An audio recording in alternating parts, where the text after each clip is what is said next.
ایک گاؤں میں دو بھائی رہا کرتے تھے۔ ایک بھائی بہت امیر تھا، اس کا نام رامو تھا، اس کے پاس سب کچھ تھا۔ دوسرا بھائی بہت ہی غریب تھا، اس کا نام بھولا تھا۔ بھولا کے پاس کھانے کے لیے بھی کچھ نہیں تھا، اس کا خاندان بھوکا تھا۔ ایک دن بھولا نے سوچا، کیوں نہ میں اپنے بھائی کے پاس جاؤں اور اس سے مدد مانگوں۔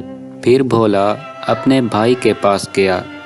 بھائی نے مدد دینے سے انکار کر دیا۔ بھولا بہت دکھی ہوا۔ ایک دن بھولا کام کی تلاش میں بھٹک رہا تھا۔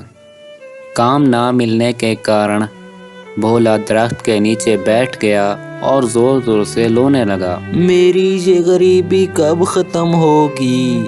کاش میں بھی اپنے بھائی کی طرح امیر ہوتا۔ تبھی راستے سے ایک بزرگ گزر رہے تھے۔ انہوں نے بھولے کو روتے ہوئے دیکھا تو اس کے پاس آئے اور پوچھا، بیٹا تم رو کیوں رہے ہو؟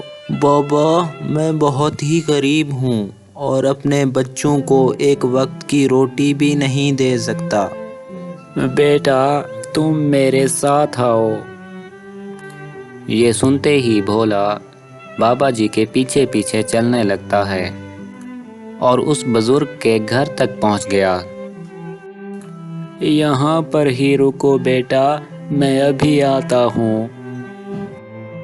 پھر بزرگ اپنے گھر جاتے ہیں اور واپسی پر ایک صندوق لے کر آتے ہیں۔ یہ صندوق تم رکھ لو بیٹا۔ لیکن اسے لے کر میں کیا کروں گا بابا جی؟ یہ کوئی ایسا ویسا صندوق نہیں ہے، یہ ایک جادوئی صندوق ہے۔ اسے کھولتے ہی جو تم چاہو گے وہ تمہیں مل جائے گا۔ جادوئی صندوق؟ واہ! آپ پھر مجھے یہ کیوں دے رہے ہیں؟ بیٹا مجھے اب اس کی ضرورت نہیں ہے، تم رکھ لو، تمہارے کام آئے گی۔ اچھا بابا جی۔ بیٹا کام ہونے کے بعد اسے بند کرنا نہ بھولنا۔ شکریہ بابا جی، اب میں چلتا ہوں۔ بھولا خوشی خوشی وہ صندوق اپنے گھر لے جاتا ہے اور اپنی بیوی سے بولتا ہے، یہ دیکھو مجھے کیا ملا ہے۔ یہ کون سا صندوق لے کر آئے ہو؟ ہمیں کھانے کے لیے کچھ چاہیے تھا، اس صندوق کا کیا کریں گے؟ یہ کوئی عام صندوق نہیں ہے، یہ ایک جادوئی صندوق ہے، ہمیں جو بھی چاہیے ہوگا یہ ہمیں دے دے گا۔ سچ میں کیا؟ اب ہم کبھی بھوکے نہیں رہیں گے۔ یہ دیکھو۔ پھر بھولا اس جادوئی صندوق سے بولتا ہے، اے جادوئی صندوق ہمیں بہت سارا کھانا دو۔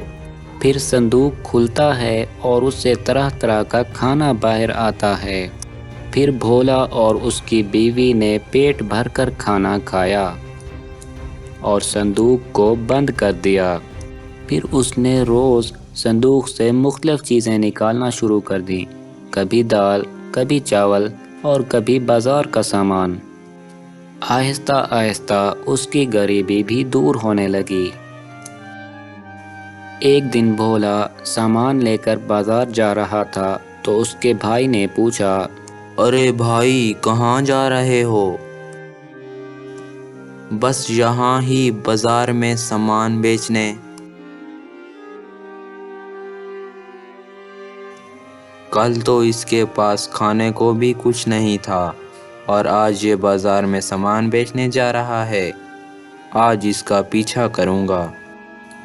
واپسی پر اس کا بھائی اس کا پیچھا کرنے لگتا ہے اور پھر کھڑکی کے اندر دیکھنے لگتا ہے۔ بھولا اور اس کی بیوی صندوق سے الگ الگ چیزیں نکال رہے تھے۔ اس کا بھائی یہ سب دیکھ لیتا ہے۔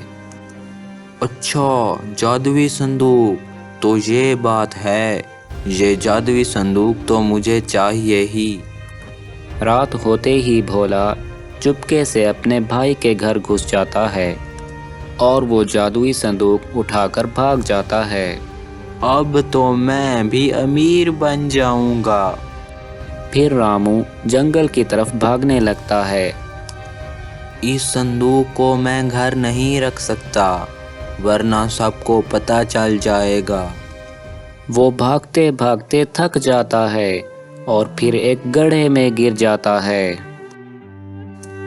پیاس لگنے پر وہ جادوئی صندوق سے پانی مانگتا ہے۔ صندوق سے پانی آنا شروع ہو جاتا ہے۔